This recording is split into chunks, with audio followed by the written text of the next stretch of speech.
Bom, gente, boa tarde. Estou aqui de novo. A palestra da Camila mostrou vários aspectos que vão facilitar aqui. Ou seja, a Camila selecionou o que não presta, tira. O melhor melhoramento que a gente pode fazer em nível de fazenda é tirar o que não serve. E realmente esses detalhes, pequenos detalhes que às vezes a gente deixa passar, vão atrapalhar muito a vida produtiva. A palestra da Camila, eu fiquei olhando minhas pernas, é descarte. O joelho não junta. Eu fiquei olhando ali e falei, é descarte. Tem que descartar porque o joelho não junta. Mas vamos lá. A primeira coisa da gente...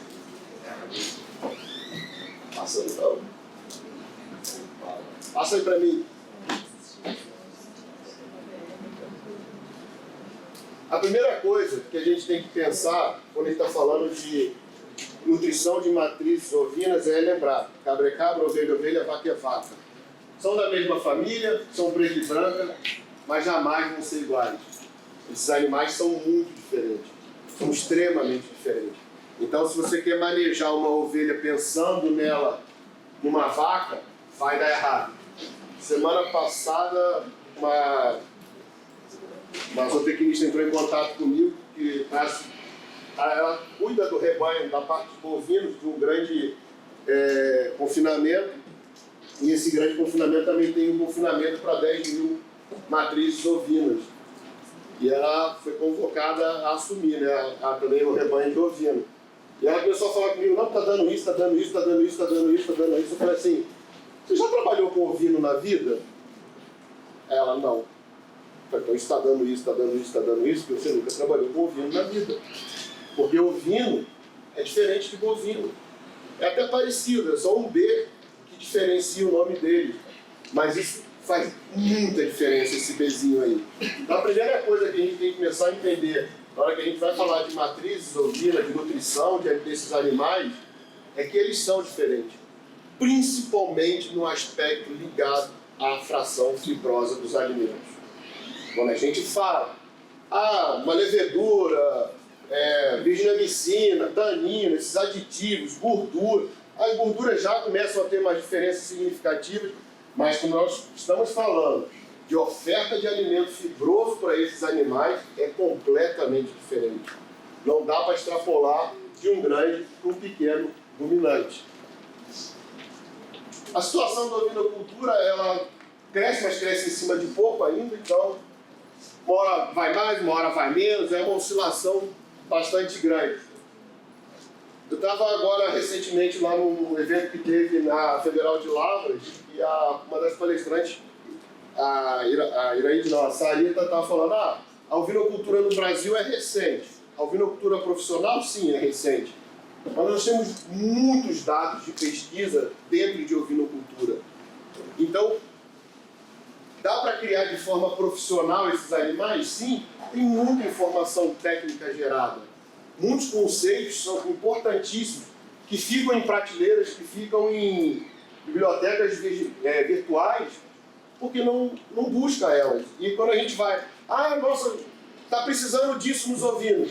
Já tem informação na literatura há vários e vários e vários anos. Porque muitos dos ovinos, na pesquisa, eles são usados como modelos.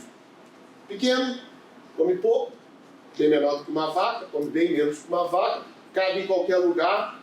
Você pode trabalhar com um número maior de animais em um espaço menor quando comparado a um animal ruminante de grande porte. Bom, o manejo nutricional dos animais, a gente tem que começar com o primeiro manejo que nós vamos pensar é na cobertura. A Camila mostrou o que não deve entrar em cobertura. Você já selecionou. E essa seleção que a Camila falou ali agora para vocês, o custo dela é zero. Vocês perceberam que tudo que ela falou é bastar olhar para o animal, ou talvez uma fita métrica para medir, um pedaço de pau, uma fita métrica, você resolve o problema. O custo é zero. Ela não, em momento nenhum ali ela falou de usar algum equipamento, de usar programas de computação. Não, ela simplesmente falou: Se o animal tiver o testículo abaixo da jarrete, tira. Ou seja, é uma visualização, é de graça. As tecnologias mais eficientes dentro do sistema de qualquer sistema de produção, ela é gratuita. Outra coisa importantíssima antes de começar a pensar no rebanho é ter uma escrituração zootécnica, que parece ser um mito, mas não, é uma total necessidade. Isso daqui, quando bem feito, associado às características que você já retirou do rebanho, servem para você cada vez mais selecionar animais produtivos. Então, por exemplo, hoje qual é a recomendação nossa lá no CEPER, lá no setor de pequenos ruminantes? A ovelha em 3 anos ela tem que dar uma média de 1,5 filhotes por par. Lógico, uma ovelha não vai parir 1,5, um cordeiro e meio. Mas em 3 anos ela tem que dar 5 cordeiros. Se ela não der 5 cordeiros em 3 anos, ela é descartada. Hoje, uma borrega lá no sistema, uma ovelha no sistema nosso lá, aqui da UFO, ela tem que dar 1 parto por ano. Ela tem que dar 1 animal por ano. E não é ela parir uma vez por ano, ela tem que dar 1 animal que eu vou desmamar por ano. Ou seja, ela tem 12 meses para me dar 1 animal que vai ser comercializado. Ou vai ser uma fêmea que vai repor o rebanho, ou vai ser um animal que vai ser vendido para corte. Nosso rebanho lá é de corte. As cabras, nós já selecionamos. As cabras têm que dar 6 filhotes em 3 anos. Então, ou seja, nós estamos selecionando através de informações que vão estar contidas aqui, cabras e ovelhas que têm a maior taxa de prolificidade. Em rebanhos, como de caprinos e ovinos, que são animais que têm uma prolificidade mais alta, um dos maiores gargalos do sistema é quando esses rebanhos têm prolificidade baixa. Ou seja, quando eu tenho uma prolificidade baixa no sistema de produção de caprinos e ovinos, eu comprometo eles severamente. Por quê? O que eu vendo? Não é corte? O que eu vendo? Não é leite? Quando a cabra ou a ovelha pare mais de um filhote, ela produz mais leite. E eu aumento o número de animais para ser comercializado para abate ou para reposição do rebanho. Então a prolificidade é um dos fatores que a gente tem que tomar muito cuidado. E aqui eu consigo ver esses fatores aqui. Então, quando eu vou preparar a estação de monta, eu vou olhar a escrituração zootécnica. Eu vou já pensar em quem vai entrar na reprodução. Separar meus animais por categoria. Separar aqueles que nunca pariram dos que já pariram pelo menos uma vez. São animais completamente diferentes. São animais fisiologicamente distintos. Então eu preciso ter um cuidado diferente com eles. Ou seja, as borregas que estão entrando pela primeira vez na reprodução, eu tenho que tomar um cuidado forte com elas. Eu tenho que pensar nelas. Passa para mim, por favor. Eu tenho que pensar na relação peso e idade. Pensar na idade fisiológica. Às vezes eu posso ter uma borrega com 5, 6 meses, já com peso zootécnico de reprodução. Mas fisiologicamente, ela não vai estar madura. Fisiologicamente, ela ainda está necessitando de mais tempo. Mas ela já atingiu lá os 70% do peso vivo da raça. Ela já está no seu tamanho corporal ideal. O importante em uma borrega é que ela esteja gestante até 12 meses. A partir daí você pode estabelecer outros critérios, mas toma cuidado em colocar uma borrega muito nova para a reprodução, porque você pode afetar a capacidade de crescimento dela. E se ela não cresce, ela tem uma capacidade ingestiva menor. Se ela tem uma capacidade ingestiva menor, porque ela tem uma área corporal, principalmente uma área abdominal menor, se ela ficar gestante e a segunda gestação dela, ela tiver 2, 3 fetos em gestação e ela tem uma menor capacidade de expansão de área, o útero vai comprimir severamente o rumen. Então, provavelmente, essa borrega vai ser, na sua próxima gestação, vai ser um caso certo de toxemia da gestação. Então, toma cuidado em pensar, vou antecipar a reprodução, ok, mas às vezes o animal não atingiu a maturidade fisiológica. Às vezes ele está o peso, porque você está dando muito alimento, ele está pesado, mas ele não atingiu a estrutura do componente racial dele, ou seja, o tamanho também é uma coisa importante. Então, às vezes fica muito relacionado ao peso e a idade, não. Olha o animal, pensa na parte fisiológica dele. O importante é que uma borrega de primeira cria, até 12 meses, ela tem que estar gestante. Se ela não atingiu não ficou gestante até 12 meses, ela é uma candidata a ser descartada do sistema de reprodução. Ovelhas adultas, olhar o histórico. São ovelhas que já tiveram problemas metabólicos? Separa. São ovelhas que já estão em fase final de produção? Separa. Por quê? Esses animais, com essas informações aqui no histórico, pode diminuir os índices zootécnicos. Então, ou seja, se você não faz nenhum critério para colocar o animal em cobertura, o fato de você estar juntando animais já com problemas pode diminuir os seus índices zootécnicos, e isso traz prejuízo para o produtor. Então, a escrituração zootécnica permite a gente ter essas informações do histórico da vida do animal. Primeira aparição, é normal ela não ter dupla. A borrega lá de primeira cria, o animal nulíparo, geralmente quando ela pare, na primeira aparição dela, é um feto. A partir da segunda, já aumenta a probabilidade dela ter 2 fetos. Então você tem uma borrega, ela pariu um feto, beleza. Segunda cria dela, um feto. Terceira cria dela, um feto. Você tá selecionando para quê? Não é para aumentar a prolificidade? Então esse animal, provavelmente, através desse histórico aqui, você já é um candidato a mandá-lo para o descarte. Ah, mas ela está me dando um parto. Ok, ela tá te dando um parto por ano? Ok, não tem problema nenhum. Porém, você está selecionando para aumentar a prolificidade do rebanho. Especialmente no rebanho de corte, o que eu vendo? Animal. Então, se ela me dá 2, eu tenho 2 para vender. Se ela sempre me dá 1, eu só tenho 1 para vender.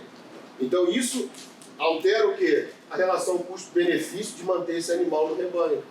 Então, o histórico é muito importante. Então, ou seja, o maior aliado de um programa nutricional não é conhecer alimento, não é um bom software. Lógico, isso é importante, mas o maior aliado de um programa nutricional é a escrituração zootécnica bem feita. Informações pertinentes. Selecionada essa parte, aqui vem um fator mais importante de seleção para um animal de cobertura, para a fase de cobertura: fazer score corporal. Mensurar o score corporal do animal. Ou seja, tem aí na literatura escala de 0 a 5, 1 a 5, geralmente a gente que mais usa essa daqui de 1 a 5, que a gente apalpa lá a região dorso lombar do animal e dá uma classificação numérica, podendo ter intervalos de meio, ou seja, 1,5, 2,5, 3,5. Qual a importância da condição corporal? Ela traduz muito o status nutricional do animal. Nós ontem à noite discutimos um pouco dessa parte na fase falando de metabólicos. Volta de novo ela aqui. Então, você separou quem é borrega, você separou quem é ovelha, agora você vai fazer um outro critério, e esse é um dos mais importantes. Separou os 2 lotes entre primeira cria e mais de uma cria? Ok, agora você vai fazer o score corporal dos animais. E aí sim, quem vai entrar em monta? Aqueles que tiverem a melhor condição corporal favorável. Aqui está como a gente avalia o manejo da score corporal. Então tem condições aí, tem tabelas que falam de 0 a 5, de 1 a 5, não importa qual você vai adotar. Você tem que adotar e ter critério de avaliação. Normalmente, os scores entre 2,5 e 3,5 são os scores favoráveis da gente colocar o animal em reprodução. Se eu coloco animais abaixo de 2,5 e acima de 3,5, volta um slide, por favor. Eu posso atrapalhar isso daqui, ó. Hoje, tem muita pesquisa em cima da programação fetal nos animais. O Leandro falou um pouco ontem, eu também comentei alguma coisa. Só que em ovinos, a programação fetal na concepção, ou seja, na cobertura, ela é muito importante e muito mais marcante. Parem para pensar. Em sistemas mais intensificados, um cordeiro é abatido com 120 a 150 dias. O tempo de gestação de uma ovelha é de 150 dias. Então, se eu abato um cordeiro com 120 dias de vida, esse cordeiro viveu mais dentro do útero do que fora do útero. Considerando que esse cordeiro vai mamar na mãe entre 45 e 75 dias, nos sistemas mais intensificados a gente antecipa a desmama, olha o tempo de influência que a mãe tem na vida desse animal. Então, onde é que começa o investimento para que esse animal maximize o desempenho? Aqui, ó, é a cobertura. O principal fator na cobertura, pode passar, na programação fetal é associar ao score de condição. Aí, se você vai usar uma gordura, se você vai usar uma levedura, uma dieta hiperamídica, hoje tem vários mecanismos nutricionais para a gente pensar na programação fetal. Mas em quem eu vou pensar na programação fetal? Naquele que tem uma condição corporal boa. Nunca fazer em ovelhas o olhômetro. Por quê? Às vezes a ovelha tem lã. Aí você olha, ela está redonda, você apalpa a bicha, ela é puro osso. Aquelas deslanadas, você pode até olhar e já com mais experiência você avaliar a condição. Faca a gente não apalpa, a gente olha a região dorso lombar do animal. Mais complicado, um animal maior, você fica lá para mexer, o risco é maior. Ovelha, geralmente, a gente apalpa justamente por causa do quê? Da lã. Então, às vezes, a lã pode estar lá recobrindo o dorso, a região dorso lombar do animal, e você deixar passar um animal que está abaixo da condição ou acima da condição, porque a lã atrapalha. Então, vai lá e apalpa. A vantagem de você, na hora que está fazendo o score corporal, apalpando o animal, você está tocando ele.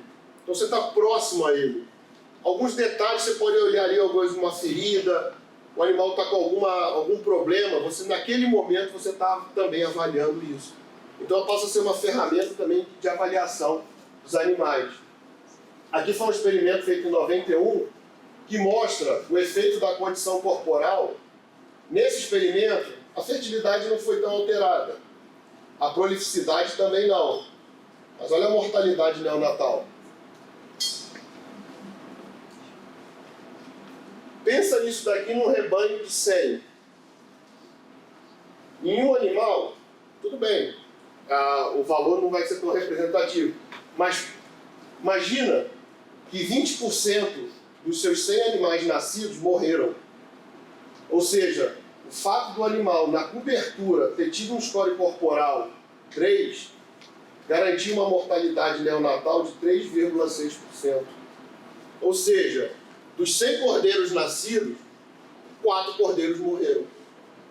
Dos 100 cordeiros nascidos, 20 morreram. 10 morreram. 7 morreram. Qual foi o custo que eu tive em fazer score corporal? Zero. Nada.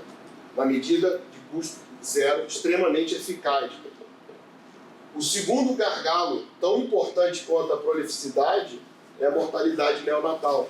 Que é a mortalidade até as 72 primeiras horas. Que eu vendo no rebanho de corte? Carne. E a carne vem de onde? Do cordeiro. Então, se ele morre, eu não vendo. Então, se ele morre em uma prolificidade baixa, meu sistema está comprometido, afadado a quebrar. Uma coisa que a gente pode fazer é o flushing, também na estação de monta. Às vezes tem algumas ovelhas que estão próximas lá de 2,5, mas você quer chegar em 3. Mas entre 2,5 e 3 é um score favorável para a reprodução. Então você pode fazer uma coisa que a gente chama de flushing, que é uma prática de manejo bem antiga, né? Começou com os suínos, essa prática, que consiste nada mais, nada menos do que antes do período de cobrição dos animais, aí umas 3 semanas antes, você suplementar o animal com uma dieta mais energética e também usando proteína. Pode passar. O flush ele pode aumentar e influenciar positivamente o aumento na taxa de ovulação, tamanho do folículo, número de embriões vivos.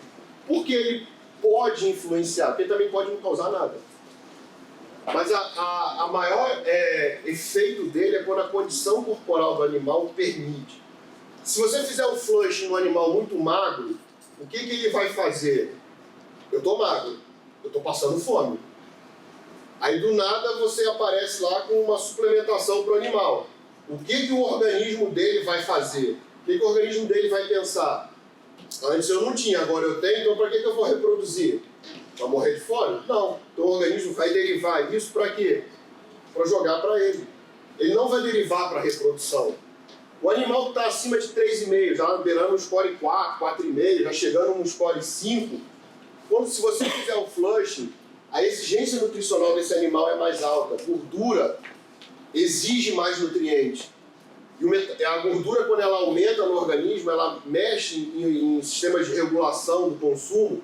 Uma das teorias que nós temos é a teoria lipostática, que está relacionada ao nível de gordura no corpo. E quando ela começa a aumentar, ela aumenta a exigência do animal e aumenta o consumo. Faz o animal comer além do necessário. Então o que acontece? Se você está pegando lá ovelhas 3,5, 4, 4,5 fazendo flushing, elas vão pegar esses nutrientes, em vez de derivar para a reprodução, elas vão derivar para atender a sua manutenção, porque ela gasta mais energia. Então, em quem eu vou fazer o flush? 2,5 a 3,5. Considerar custo. Vale a pena fazer? Considere o custo. Seu rebanho como é que está? Está bom? Seus índices zootécnicos vêm se mantendo satisfatórios? Relaciona com a composição corporal do animal. Pensa nisso para você fazer. Por quê? Flush é uma dieta que você vai ter que dar um suplemento energético proteico para o animal. Vai sair um pouquinho mais caro. Você vai ter que fazer um manejo diferenciado. Geralmente a gente faz 3 semanas pré-cobertura, 3 semanas pós-cobertura. E também ajuda na parte de fixação embrionária. Então você vai ter aí que considerar custo. Seu rebanho está bom, está vindo mantendo os índices normais, talvez não seja necessário. Eu quero tentar aumentar o meu rebanho. Tá bom, mas eu preciso melhorar os números. Talvez seja interessante.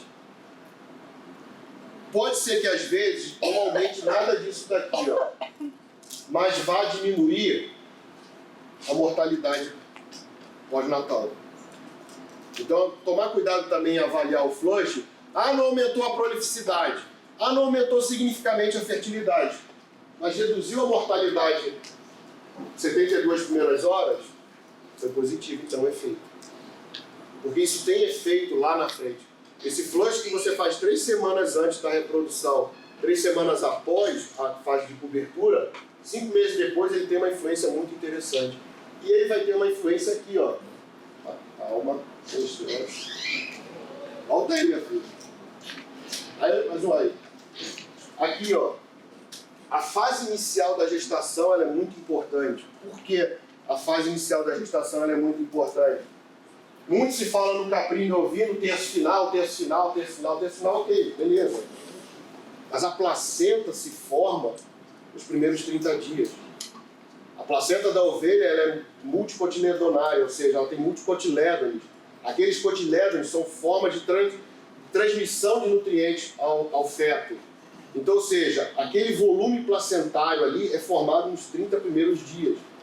O conteúdo do líquido amniótico é lantoínico, que recobre o útero, que envolve o útero para o feto se alojar, a grande parte dele é feita nos 30 primeiros dias.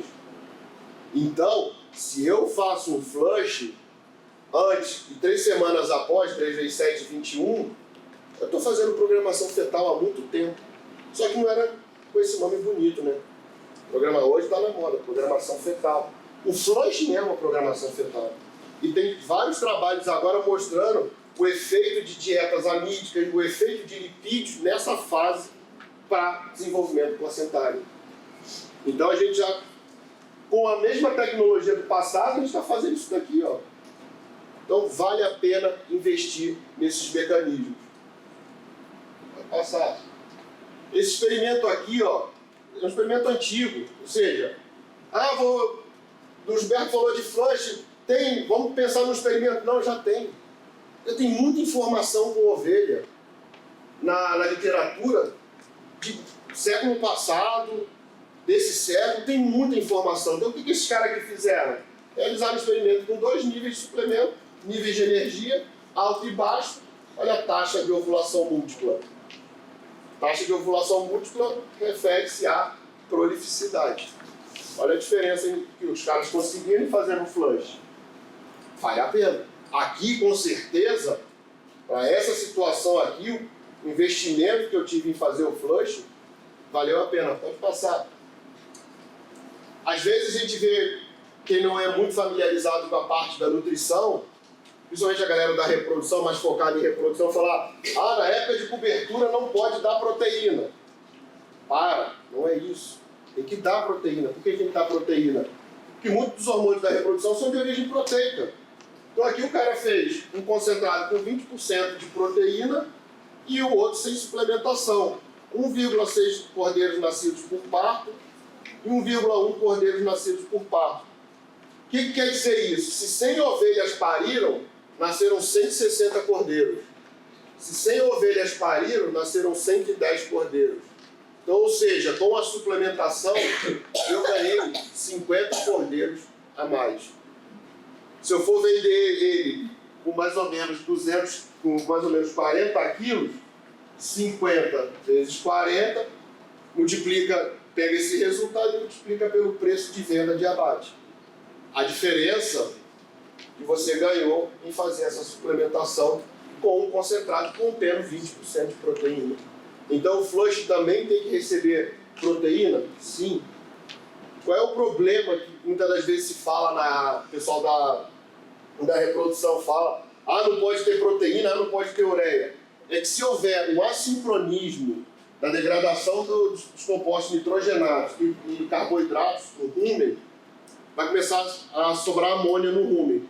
Quem estava ontem, eu falei na parte de ureia, de ácido úrico, principalmente na diureia. Quando a ureia no sangue está alta, quer dizer que no rumen está sobrando amônia. Aí essa amônia sai do rumen, a amônia é tóxica pra caramba, vai para o fígado, essa amônia vira ureia no fígado para ser excretada ou via urina. Se o animal tiver em lactação, também via leite. Só que essa amônia, que não é convertida em ureia, ou que demora a ser convertida em ureia, ela fica na corrente sanguínea. E ela é deletéria ao epitélio do útero. Então o que pode acontecer? Se você, não que você usou uma quantidade inadequada, mas se você não juntou fontes de compostos nitrogenados e carboidratos com degradação semelhante, pode acontecer de haver um excesso de amônia circulante no organismo. E essa amônia prejudica o epitélio do útero. O que acontece? O animal emprenha, ao encontro do óvulo espermatozoide lá na trompa, fecunda, o embrião desce para o útero. Só que ele encontra um epitélio uterino hostil à fixação. Então, ela fecunda, quando o embrião chega aqui na parede do útero, ele não se fixa. Possivelmente por um excesso de amônia circulante no organismo do animal, quando não há um sinergismo entre a degradação dos compostos nitrogenados e dos compostos à base de carboidratos dentro do ambiente urinário. Então, tira esse mito que em época de reprodução não se pode dar proteína para animal. Eu já ouvi absurdo de falar: se vai dar proteinado na época da reprodução, dá proteinado sem ureia. O proteinado tem que ter ureia, tem o próprio conceito de origem dele. Então não dá para eu dar um proteinado sem ureia. Então, ou seja, eu não posso tirar a proteína também nessa fase. Pode passar. Aqui uma escala de score interessante. Reprodução 4 já está indo para a obesidade. Isso no score de animais para corte já trabalha com valores mais baixos. Pensa aí entre 2,5 e 3,5. Início e meio de gestação. 4, você já pode ter uma ovelha aqui mais suscetível à toxemia da gestação, porque ela vai ter muita gordura para mobilizar. Parição de parto simples, parição de parto gemelar. No desmame ela tem que sair pelo menos acima de 2. Se ela perdeu muito, se você considerou 2,5, 3,5, o máximo que ela pode perder durante a lactação é chegar no score 2. Se ela abaixar muito do score 2, você pode também ter um animal aí comprometido para as suas vidas futuras, as suas atividades futuras. Lógico, cada autor vai gerar um quadro diferente, mas são valores médios. É importante ter isso na cabeça, é importante ter isso treinado na fazenda ou na sua planilha de Excel. À medida que você vai abastecendo ela, você pode colocar isso daqui na sua planilha de Excel como um fator regulatório. Então você está lá, pegando as informações no campo. Na hora que você transfere elas para o computador, lá para sua planilha de Excel, ele calcula a média Ele calcula a média do score dos animais. Então o que é isso daqui? Você coloca isso daqui como valores de referência lá no seu Excel. Aí o Excel te avisa, olha, está fora, está dentro, a média está fora, a média está dentro. Então você pode transformar isso daqui numa informação vital para o seu sistema de produção. Pode passar. Cuidados ao adotar o flush em rebanhos elite, evitar. Olha o que acontece com ovelha obesa parindo. 2 ratos. É comum acontecer isso, porque ela deriva nutrientes para ela, porque há uma mudança no status endócrino dela lá, em interpretações do sistema nervoso central, que ela pega grande parte dos nutrientes, em vez de jogar para o útero gravídico, ela joga para ela. Aí acontece isso, é muito comum uma ovelha obesa parir animais pequenos. Pode também acontecer isso aqui, a síndrome do útero congénito, ou seja, nascer 4, 5 filhotes, e aí você vai perder provavelmente você perde essa ovelha, e a grande maioria dos animais que nascem vão nascer uns ratinhos que você vai impreterivelmente ter que sacrificar no momento do parto. Por quê? Vai nascer animal abaixo de 1 quilo. A viabilidade econômica dele, a viabilidade dele se manter vivo é muito pequena. Feita a parte de reprodução, vamos para a parte de gestação. É uma fase importante na vida, várias transformações. Já em 1932, esse autor já suspeitava que o preparo da ovelha antes e durante a gestação incluía na viabilidade do peso das crias ao nascer. Aquilo que eu falei anteriormente, é uma tecnologia nova? Não, em 1932 esse cara já falou. Em 1932 esse cara já falou de programação fetal. Falou com o nome de programação fetal? Não. Então a tecnologia já existe, gente. Às vezes a gente acha que descobriu a roda. Não, já inventaram, pode ficar tranquilo. Já inventaram. A gestação da ovelha, ela pode ser dividida em 2 fases. Primeiros 100 dias e o terço final, os últimos 50 dias. O NRC, tanto o NRC de 85 quanto de 2007, as recomendações dele, eles praticamente não mudaram. Eles mudaram números. Mas, por exemplo, o NRC considera até 120 dias e de 120 a 150. Não considere o NRC para essa recomendação. Ovinos nacionais, considere de 0 a 100 como uma fase da gestação, ou seja, do momento da cobertura, do momento que ela emprenhou, a 100 dias de gestação e os últimos 50. Porque nossos animais são geneticamente diferentes do que eles usaram para fazer o NRC. Nossos animais são de origem basicamente tropical. Muitos dos animais deles são de origem europeia. Muitos animais deles têm uma capacidade abdominal de ingestão maior. Os nossos têm uma capacidade de ingestão menor. Isso reflete em fatores muito importantes. Então, o NRC está errado? Não, ele está certo para ser aplicado nos Estados Unidos.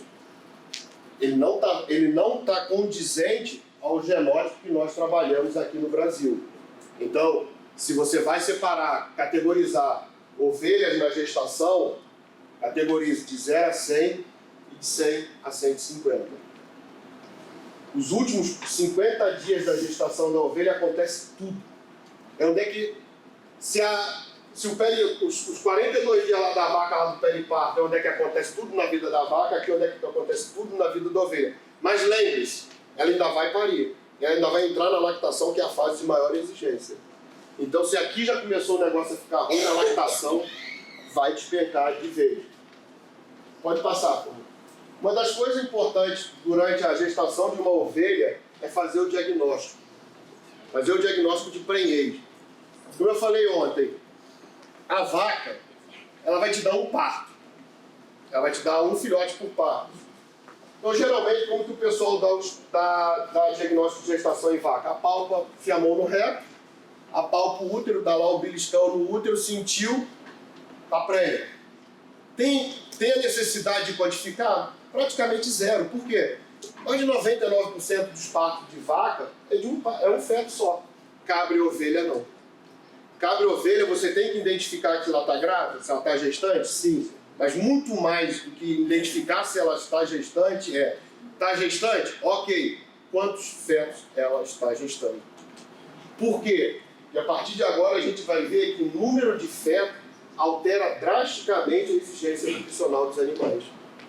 Então, em cabras e ovelhas, é importantíssimo o diagnóstico por ultrassom. Qual o problema que atualmente nós temos? Poucos profissionais habilitados a isso.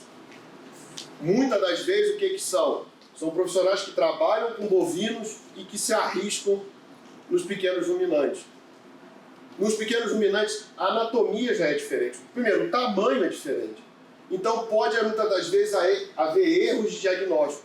E a pior coisa do mundo é você falar que uma ovelha está prenha de 1 ou de 2 e ela está prenha de 2 ao invés de 1 ou está prenha de 1 ao invés de 2. Ou seja, bagunça a tua vida inteira do ponto de vista nutricional.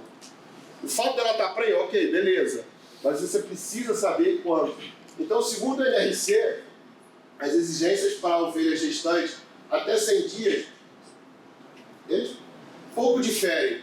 Contudo, nos últimos 50 dias, ela chega a ficar 175% maior do que se ela não tivesse gestante. Então, em 50 dias, o bicho dispara a exigência nutricional. Essa tabela aqui mostra os requisitos de energia líquida para uma ovelha com 75 kg de peso vivo em diferentes épocas da gestação. O que é energia líquida para gestação? É aquela que ela vai usar literalmente para manter o feto. Então, olha como é que dispara nos últimos 50 dias de gestação desse animal aqui. Então eu preciso entender esse mecanismo. E aqui está considerando um feto só. Se eu estivesse considerando mais de um feto, esses valores seriam diferentes. Então eu preciso ter esse diagnóstico. Pode passar, por favor. Porque olha o que acontece com a ovelha aqui, ó. Essa aqui é uma foto do livro do professor Forbes, de 1900 e alguma coisa lá para trás, 68. Então, ou seja, tem tecnologia do passado, mais uma vez mostrando. Rumen e útero, letra A, 88 dias de gestação com o feto. B, 111 dias de gestação com o feto. Já começou a haver uma alteração na expansão do útero do rumen aqui, ó. C, 95 dias com 2 fetos. Compara com a B, que é um feto só. E é até antes dela. Olha, compara essa daqui com essa. Olha o que é que 2 fetos já fazem. D, 95 dias com 2 fetos. Olha como é que muda a estrutura de espaço do ambiente ruminal. Qual é o problema disso daqui? À medida em que o rumen vai diminuindo de volume, porque o útero está crescendo e comprime ele, o que acontece com esse animal? Para de comer. Ela começa a fazer o quê? O útero dela fica tão grande dentro da cavidade abdominal que ele comprime o rumen. E aí, comprimindo o rumen, o que ela faz? Não come. E aí, o que você tem que fazer? Mexer na estrutura da dieta, da ração dos animais, para quê? Aumentar a oferta de carboidratos e de proteínas de fácil digestão, de rápida digestão, entendam-se grãos, e diminuir a quantidade de volumoso na dieta desse animal. Mas eu não posso tirar o volumoso. E aqui nesse momento, a qualidade do volumoso passa a ser fundamental.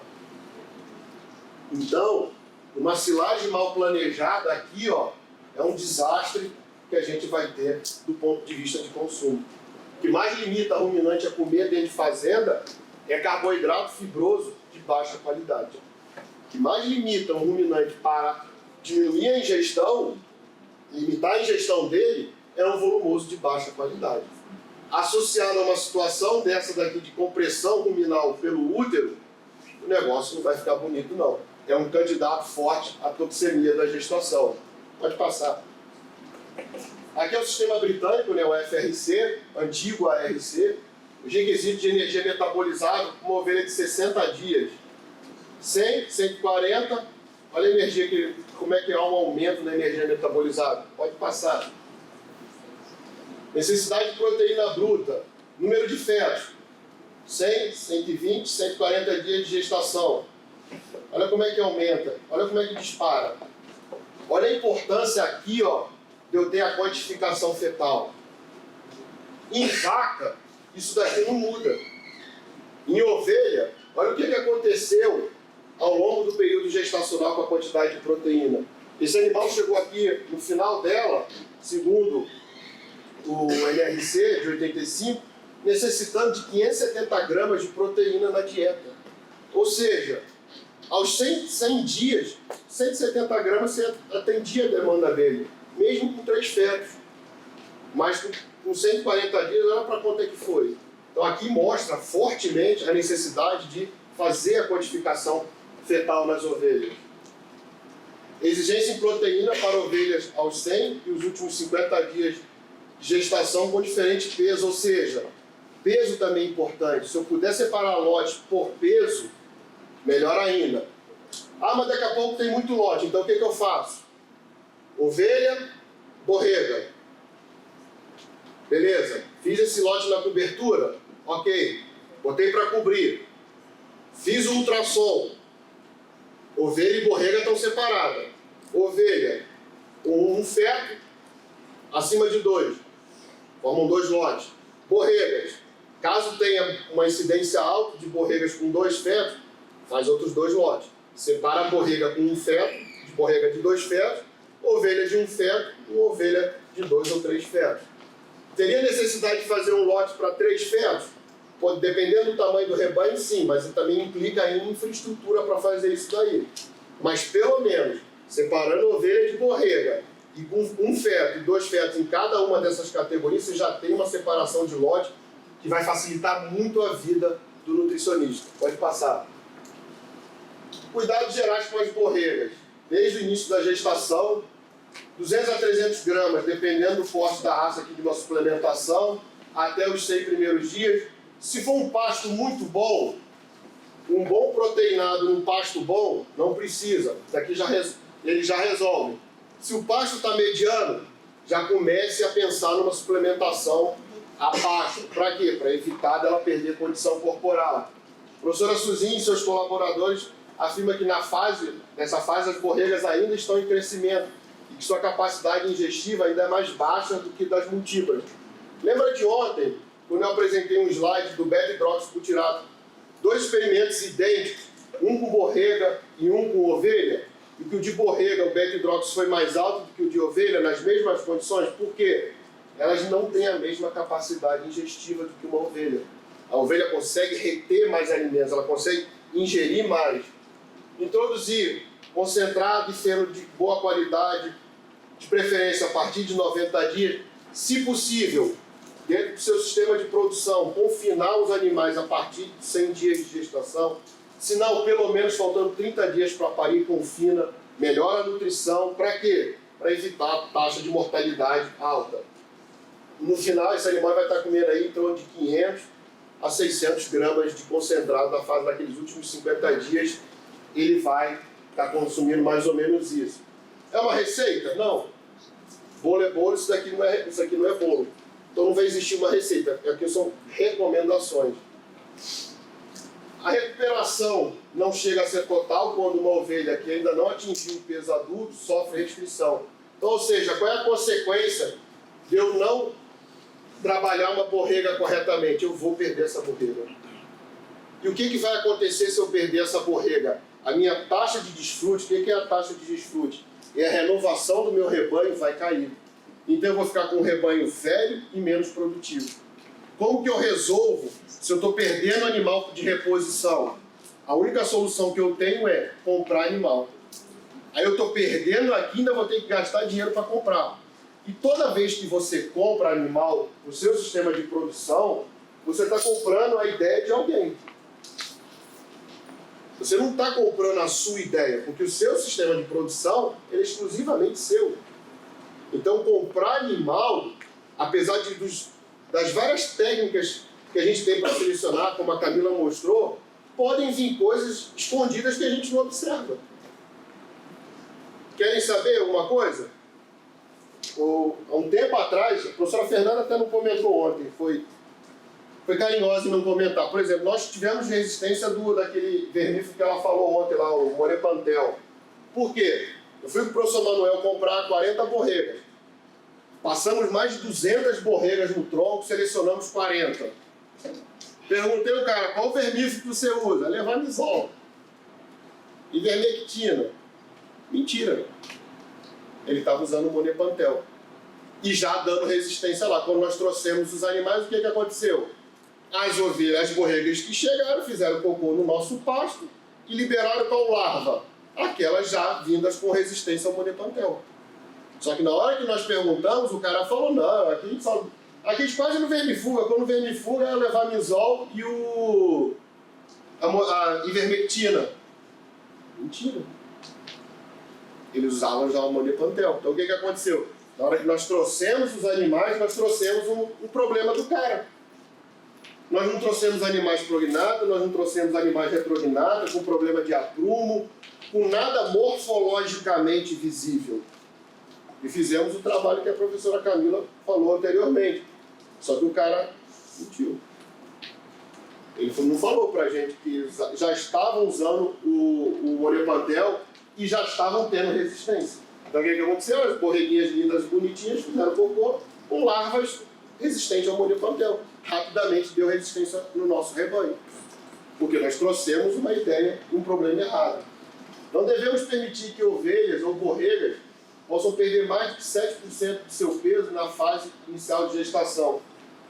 Ainda se tem aquele negócio, emprenhou, põe naquele pasto ali. Aquele pasto ali é a pior coisa que pode existir na vida do animal. Mas até os 100 dias a exigência é muito pequena. Sim, é pequena, mas a placenta está se desenvolvendo, o útero gravídico está se desenvolvendo, e isso vai interferir severamente no animal ao nascer. Então, emprenhou, continua o manejo nutricional correto. Emprenhou, põe naquele pasto ali. Não, aquele pasto ali é o pior pasto que tem na fazenda. Não faça isso, porque ela pode perder peso, e isso daqui numa borrega é irrecuperável. Então, ou seja, você vai perder animal que entraria no sistema de produção. Fraser e Stamp falam que essa mudança de 7% aqui equivale a meio ponto na escala de condição corporal. Então, o animal entrou na cobertura e perdeu peso pós-cobertura. Por quê? Porque deu um manejo errado nutricional. Isso vai comprometer severamente os índices de taxa de mortalidade nas 72 primeiras horas, abandono de cria, aborto e redução de peso à desmama. As ovelhas mais velhas subnutridas na primeira metade da gestação podem destinar os nutrientes ministrados ao final da gestação mais para a recuperação de suas reservas do que o feto. Como que eu corrijo isso daqui? Score corporal na monta. Se eu selecionar ovelhas magras para monta, pode acontecer isso daqui. Além do que, meus índices de fertilidade vão tender a cair. Então, sem gastar dinheiro, só apalpando o animal, eu resolvo esse problema. Além do componente genético muito forte, deve-se considerar o estado corporal dos animais ao iniciar a estação de monta. Então, ou seja, a tecnologia já está dita aí há muito tempo. Boa condição corporal e futuras gestações. Uma relação direta, uma relação muito forte, direta. Tomar cuidado com isso daqui, gente. Uma gestação mal planejada pode acabar com a vida produtiva de um animal. Uma ovelha ela pode ficar no sistema de produção produtiva até 6, 7 parições. Se ela for mal, em 3, ela já vai embora. Então, o que acontece? Quando eu tenho uma ovelha que chega a 6, 7 parições produtivas, o aluguel dela, ou seja, o custo de manutenção dela no rebanho, é menor do que aquela que ficou 3 parições só. Por quê? Se eu selecionei para a prolificidade mais alta, multiplica 1,5 por 6, multiplica 1,5 por 3, ou seja, 1,5 por 6 dá 9, 1,5 por 3 dá 4,5. Ela dá o dobro de crias nesse período. Ou seja, o animal vai ter um custo diluído no sistema de produção. Então, aumenta a eficiência do sistema de produção com animais produtivos para frente. No início da gestação, pode-se ainda recuperar alguma coisa de condição corporal. A ovelha está com 2,5, eu quero chegar a 3? Tá. No início, até os 100 primeiros dias, dá para a gente fazer isso daí. Porém, já tem trabalhos que mostram que se a gente começar a impor ganhos altos nessa fase, o que vai acontecer? Vai haver uma informação, o sistema nervoso central dela, o seguinte, olha, está sobrando nutrientes, então o que ela passa a fazer? Ao invés de derivar para o útero gravídico, deriva para ela. Consequentemente, o que acontece? A cria nasce leve. E aí você vai ter problemas. Então, determinar até quando e quanto de ganho você vai fazer nesses animais.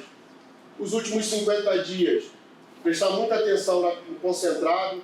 Isso aqui é um rumen, aqui é a foto de uma ultrassonografia. Qualidade do volumoso é imprescindível. Tomar cuidado com o volumoso limpo, que vai limitar o consumo, e há uma briga aqui gigantesca entre rumen e feto por espaço. Então tem que tomar cuidado com esses fatores. A toxemia da gestação pode ser um problema, como também pode não ser. Eu fiz tudo certo, vai ter toxemia? Vai, porque vai ter variação individual. Agora, eu fiz tudo certo, o índice de toxemia no rebanho vai cair drasticamente. Qual é a melhor maneira de se evitar a toxemia da gestação? Condição corporal. Posso associar a mensuração de beta-hidroxibutirato? Posso. A gente viu ontem que tem efeito positivo. Mas a melhor e a maneira mais correta é pensar na condição corporal. Pode passar, pô. Animal com condição corporal baixa. Acontece isso, magro. Essa posição é característica deles. Áreas de alopécia. Por que áreas de alopécia? O maior órgão do corpo é a pele. Então, uma das maneiras do organismo economizar energia é diminuir fazer essas áreas de alopécia, tirar pelo mesmo. A pele deixa de fazer a função. Qual é a função da pele? Uma barreira.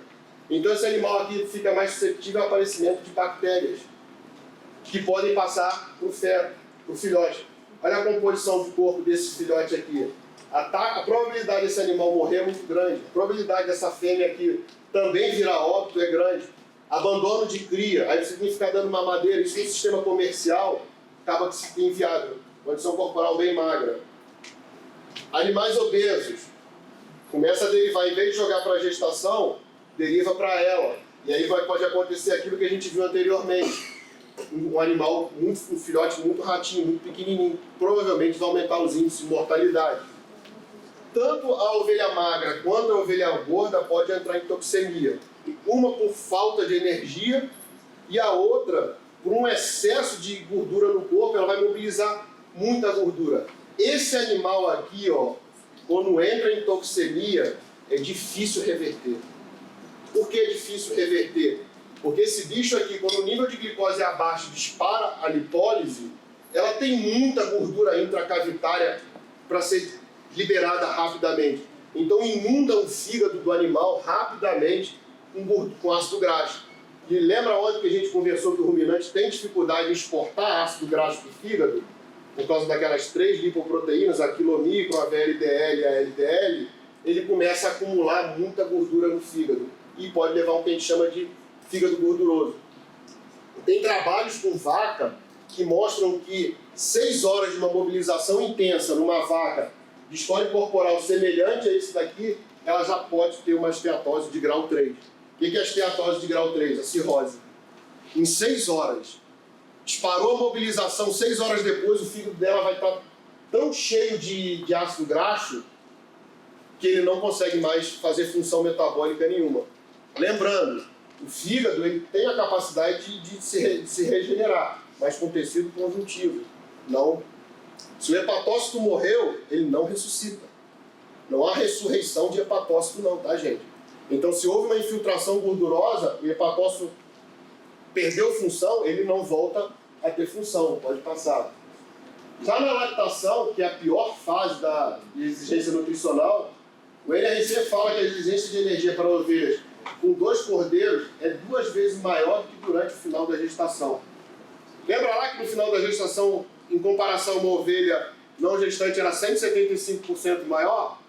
Pariu aumenta 2 vezes em cima dos 175%. A mais do que a ovelha que estava lá vazia. Fatores que afetam diretamente o aumento das exigências. Qualidade, componente e quantidade do alimento disponível, número de cordeiros aleitados, importância de se saber lá no início da gestação quantos cordeiros, quantos fetos estão sendo gerados, fatores ambientais, ó, calor, potencial produtivo, escrituração zootécnica. Tirando a parte do ultrassom, que eu vou pagar um profissional, o resto é tudo custo zero. Então, investir num profissional que tenha qualificação para me dizer quantos fetos estão sendo gestados, paga. Isso não é custo, isso é investimento. Pode passar. Fase de grande exigência. Aí tem a diferença, né? A ovelha inicia o balanço energético negativo na gestação. Então, se ela já vem mal nutrida na gestação, a chance dela entrar na lactação e gerar um quadro de cetose é a mais alta. E ela pode vir com a toxemia subclínica e gerar cetose na lactação. A diferença entre toxemia e cetose é o momento que ela acontece. O efeito é igualzinho. O que desencadeia é o mesmo, é só o momento que ela acontece. A gente chama de cetose no pós-parto e no pré-parto de toxemia da gestação.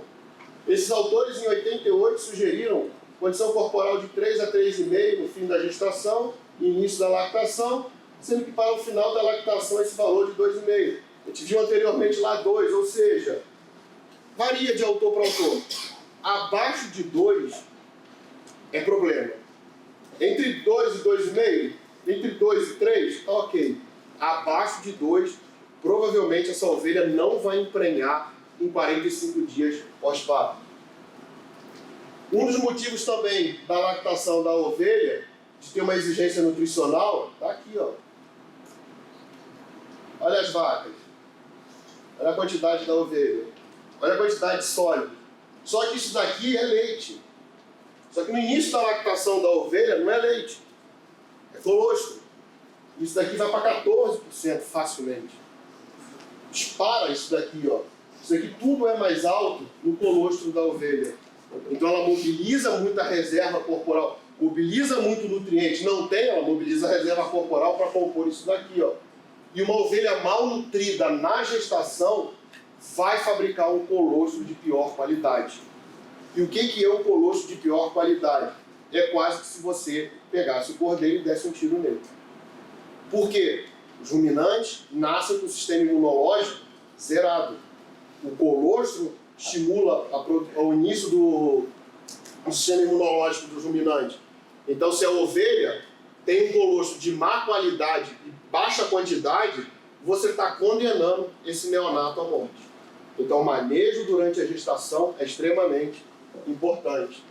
Aqui as exigências de ovelhas alitando 1 ou 2 cordeiros, parte simples, parte duplo, vocês podem ver que vai aumentando bastante, ó. Tanto a exigência de NDT, ingestão de matéria seca, proteínas, isso para parte simples, parte dupla. Importantíssimo o diagnóstico, a quantificação fetal durante a gravidez. Próximo. E justamente o início, está aqui, ó, aqui é a 3ª semana, é onde é que a ovelha está chegando no pico de produção dela, 3ª, 4ª semana. E ela está vindo de uma gestação de últimos 50 dias que a ingestão de matéria seca dela caiu. E ela está com a curva de produção de leite lá em cima, com a curva de exigência nutricional lá em cima e vindo de um período de incapacidade de ingestão. Se eu não atender a gestação corretamente, eu comprometo severamente a lactação. Perda de peso na lactação de até 5 quilos está dentro de um parâmetro mais ou menos normal. O que eu tenho que me preocupar? O que eu tenho que fazer para evitar perdas acima disso daqui? Estação de monta. O manejo da lactação começa aqui, ó. O manejo da gestação começa aqui. Então, qual é a fase mais importante da nutrição da ovelha ou da borrega? É aqui, ó. Isso daqui é a fase mais importante.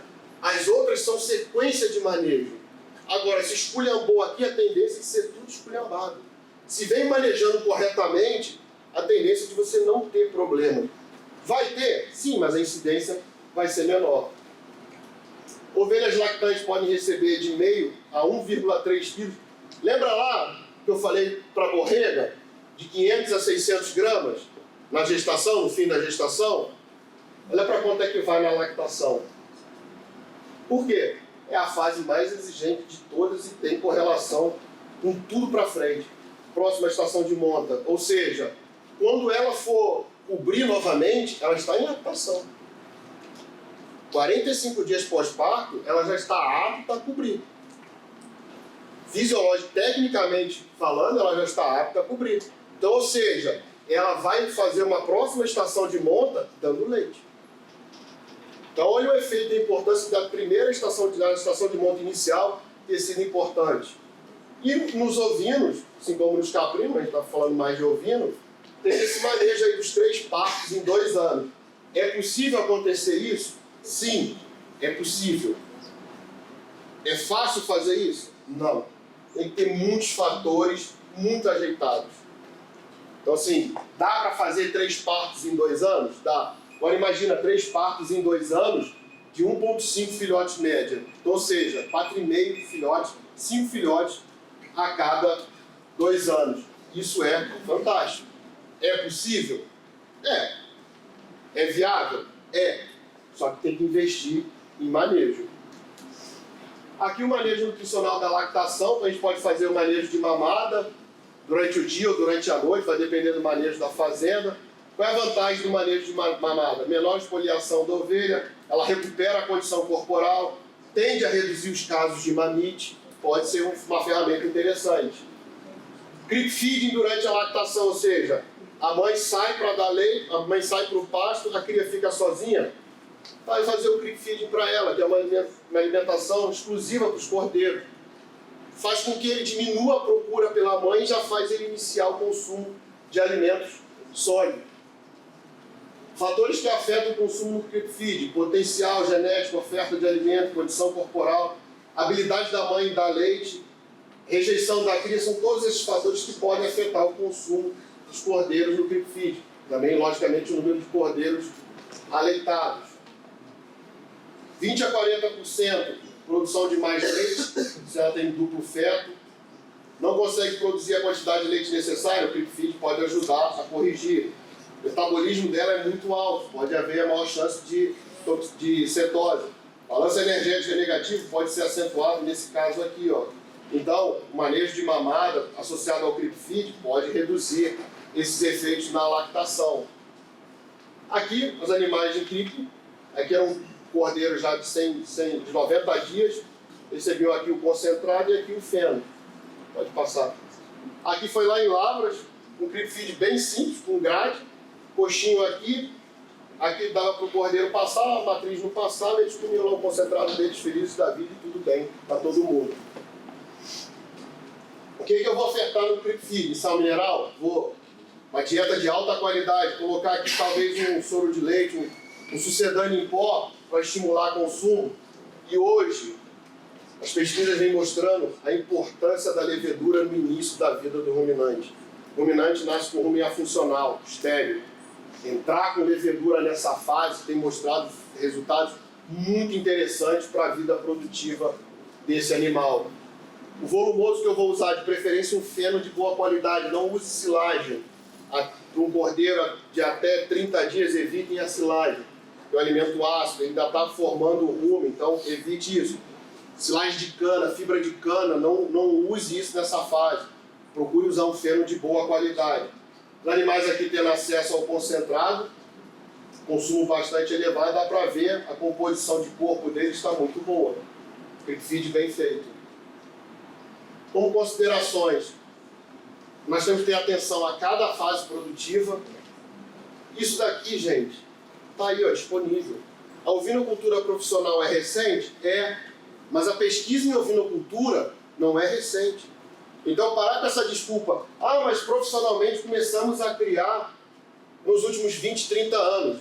Dane-se, tem informação para trás, com muita informação importante. Então, vai buscar ela. Essas informações estão consolidadas na literatura. Então, não vem com essa desculpa, porque a Nova Zelândia já faz um programa de melhoramento há vários anos. Ora bolas, nós temos informações para fazer aqui também. Então, parar de dar desculpa. E cada sistema é um sistema. Não dá para isso. Daqui não é uma verdade absoluta para todos os sistemas de produção.